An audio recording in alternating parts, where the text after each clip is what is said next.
Bom dia, boa tarde, boa noite, meu amigo, minha amiga. Um prazer conhecê-lo. Meu nome é Pedro Greco e vamos começar o nosso curso, a nossa abordagem de direitos das famílias, de uma forma muito transversal, de uma forma muito densa, muito complexa, visando trazer essa disciplina tão importante do ordenamento jurídico brasileiro de forma muito crítica, de forma muito humanista, de forma muito protetiva, de maneira a densificar, a problematizar, a enxugar de ponto a ponto, do início ao fim, de forma muito adequada, de forma muito profunda, todos os detalhes, todas as filigranas relacionadas ao universo do direito das famílias, esse ramo do direito tão maravilhoso, que nos toca tão intimamente, de forma tão privada e, ao mesmo tempo, de uma forma tão pública, como a gente vai ver, inclusive, na aula do dia de hoje. Então,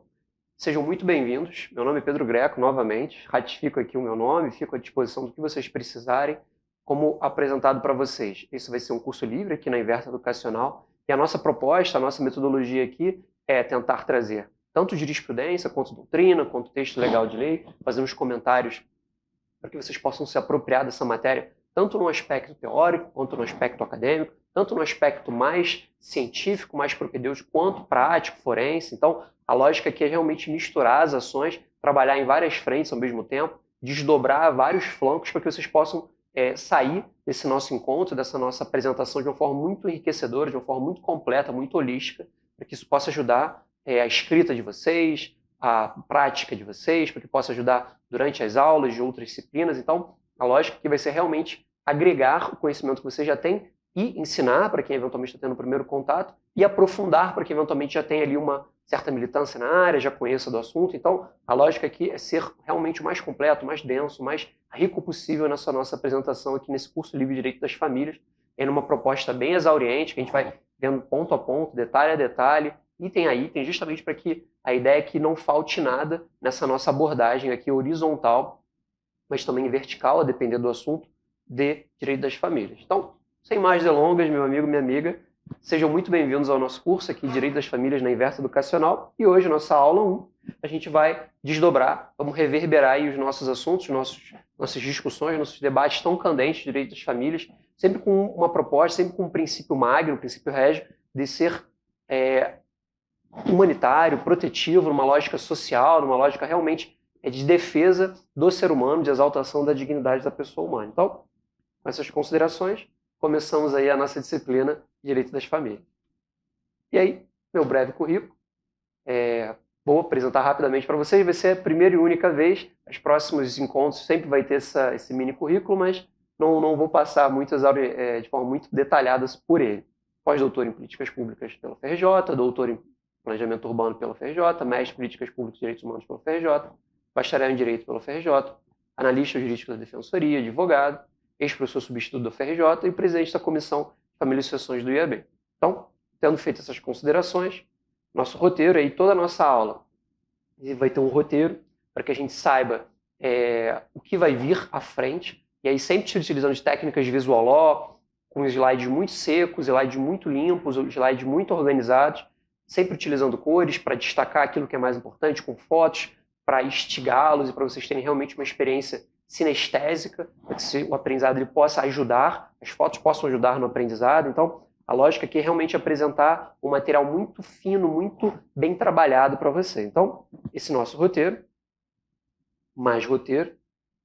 e aí, com as nossas fotos, nosso ponto de partida, nossa introdução, justamente para que a gente dê o pontapé inicial nos trabalhos. Então, vamos a ele. E aí, percebam, o direito das famílias é um ramo do direito civil, obviamente, um sub-ramo do direito civil, que inclusive com a reforma do Código recebeu muita atenção do nosso reformador, tendo em vista que junto com o livro das sucessões foram os dois livros que mais estão sendo modificados na reforma do Código, PL 04/2025, de relatoria do senador Rodrigo Pacheco, que está realmente refundando quase que um código novo de direito civil, quase que um código novo para o direito civil, que realmente merecia esse carinho, merecia esse cuidado, que por ser a disciplina que cuida da nossa vida desde o momento em que nascemos, antes mesmo de nascermos, durante o ventre materno, até o momento em que falecemos e além túmulo. Então, realmente é o direito da vida, que começa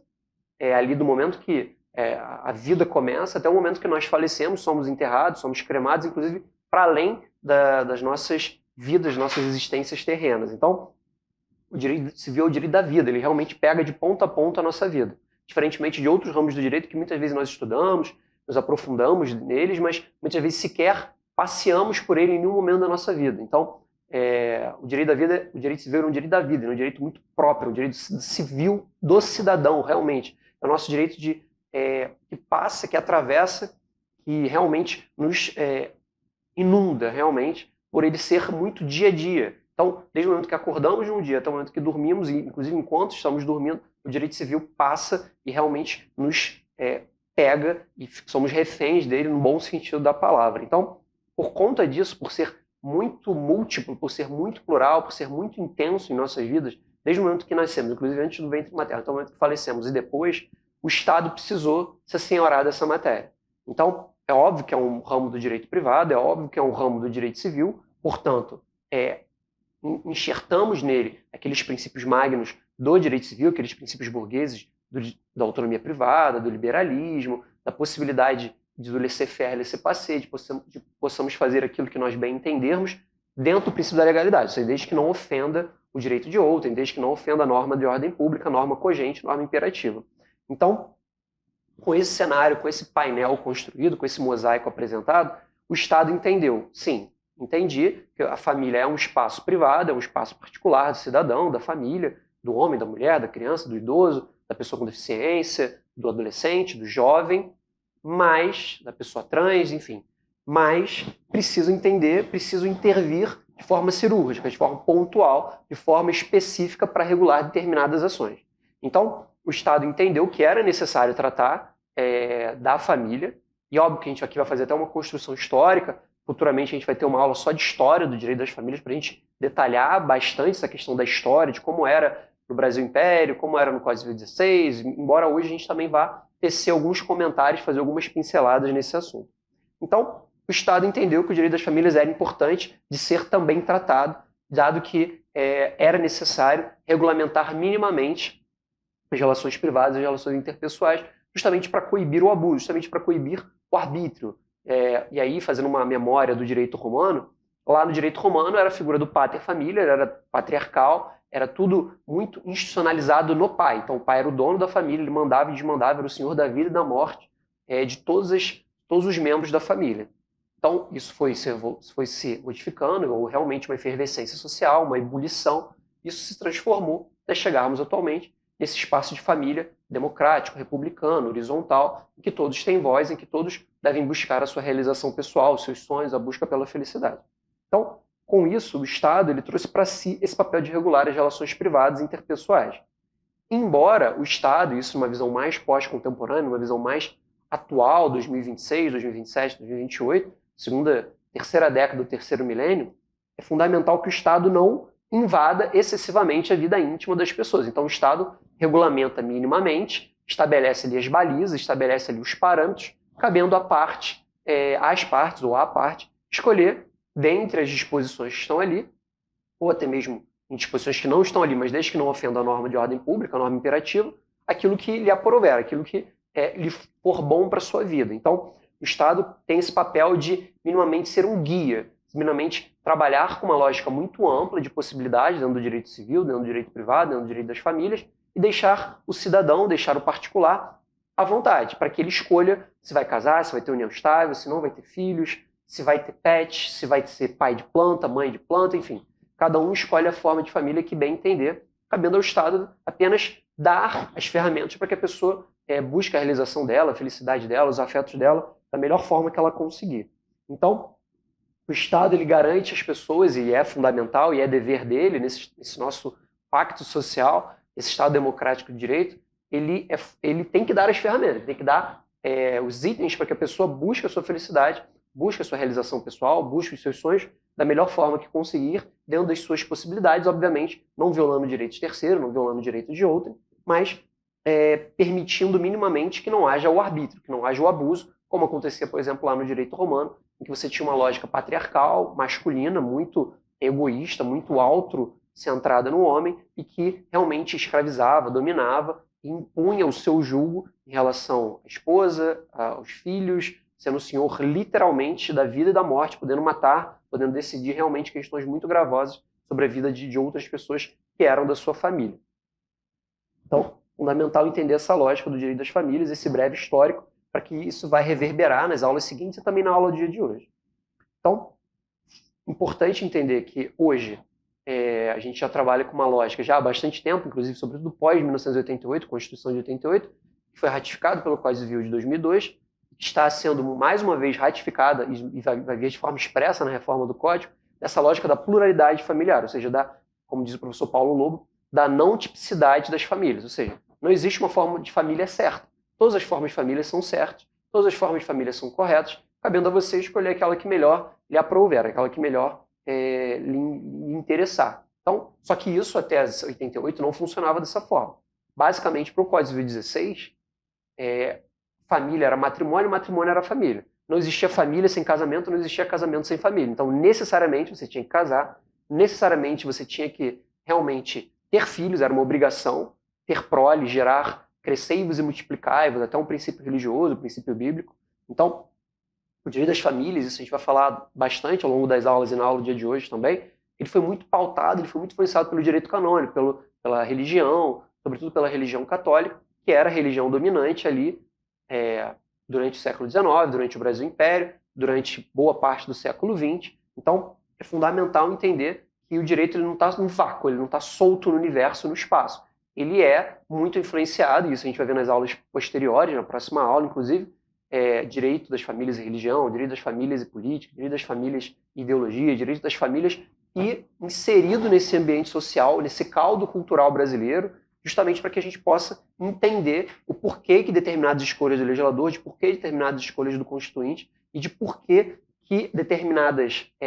dispositivos, determinados institutos do direito das famílias são da forma que são. Então, é fundamental entender todo esse debate, toda essa discussão, justamente para que a gente se situe e saiba onde a gente está pisando. Então, se no passado, com a Civil 16, a lógica era matrimônio, família é casamento,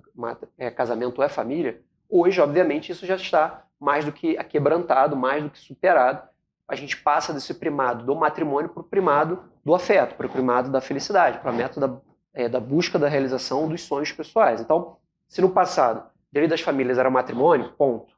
Hoje você tem uma divisão adotada por Maria Berenice Dias e outros autores de que em grandes 4 macropartes. Então, você teria um direito matrimonial, que seria o sinônimo clássico, direito das famílias. Você tinha esse direito convivencial, que surgiu, sobretudo, com a Constituição de 88, com as leis da União Estável da década de 90, mas, obviamente, que já existia e sempre existiu uniões informais. As pessoas, eu não quero casar, não sei onde caso, moro muito no interior, não tenho uma igreja perto, não pratico a religião que era dominante na época, então, mas eu me junto com aquela pessoa, eu quero ter filhos com aquela pessoa, eu quero ser feliz com aquela pessoa. Então, união estável, que até 88, basicamente, era ignorada pelo nosso legislador. E que a partir de 88 entra no ordenamento jurídico de uma forma muito contundente. Década de 90, as leis de união estável, Código de 2002, união estável, reforma do Código, que agora vai dar um tratamento mais pertinente, mais adequado à união estável. Direito parental, que fala de filiação, adoção, guarda, tutela, ou seja, aquela proteção em relação a pessoas em situação de vulnerabilidade que precisam realmente de ter uma figura que seja referente, que seja responsável por ela, para lhe ajudar a passar por aquela fase transitória, que pode ser etária, mas às vezes pode ser perpétua por uma questão de saúde mental, por exemplo, uma questão de curatela, e assistencial ou protetivo, que seriam os alimentos, o grande exemplo os alimentos, mas a gente pode lembrar também do bem de família, assuntos esses que a gente vai passear nesse nosso curso livre de Direito das Famílias, vendo jurisprudência, doutrina, artigos de dispositivos legais do Código Civil, visando também a reforma. Então, esse nosso curso aqui ele vai visar atualizar vocês, não apenas do que está posto hoje, com a jurisprudência mais moderna, mas também com a reforma do Código. Olha, e aí eu sempre vou fazendo esse paralelo. O Código está assim hoje, com a reforma do Código, pelo menos até o presente momento, está dessa forma. Então a gente sempre vai avançando de forma muito coordenada, de forma muito sinergética, com muita sinergia, justamente para ver como talvez fique, eventualmente pode ser que tenha alguma mudança no projeto de lei, no PL4 de 2025, justamente para que vocês saiam desse curso o mais completos possíveis, com mais conhecimento possível, podendo debater, apresentar ideias e estimular realmente a criatividade de vocês, que é muito da minha função também aqui, de ser realmente um um instigador para que vocês tomem suas decisões por vocês mesmos. Meus amigos e minhas amigas, fizemos aqui uma introdução, um aquecimento, encerramos o nosso primeiro bloco, voltaremos em breve ao nosso segundo bloco para que vocês possam e nós possamos ver mais de direito das famílias, esse ramo tão maravilhoso, tão sensacional de direito civil. Tchau, até breve.